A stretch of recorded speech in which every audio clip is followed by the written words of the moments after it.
ಧೋಂಬಣ್ಣೆ, ಎಣ್ಣೆ 1 ಸ್ಪೂನು. ಇದು chicken fry ಮಾಡೋಕ್ಕೆ.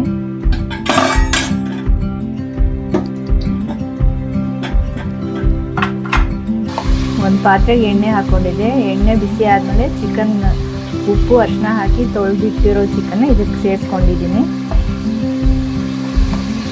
ಇದಕ್ಕೆ ಸ್ವಲ್ಪ ಅರಿಶಿನ ಹಾಕ್ತಾ ಇದ್ದೀನಿ.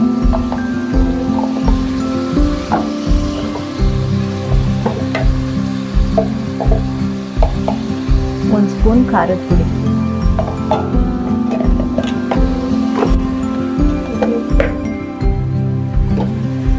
ಉಪ್ಪು,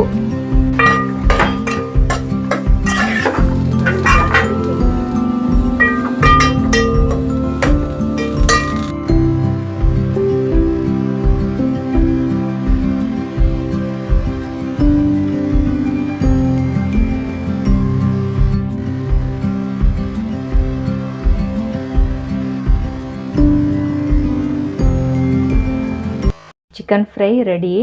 ಇದು ಅನ್ನ ಸಾಂಬಾರ್ ಜೊತೆ ಸೈಡ್ ಡಿಶ್ ಆಗಿ ಚೆನ್ನಾಗಿರುತ್ತೆ, ಮತ್ತು ಬರೀ ಹಂಗೆ ತಿಂದ್ರೂ ತುಂಬ ಚೆನ್ನಾಗಿರುತ್ತೆ.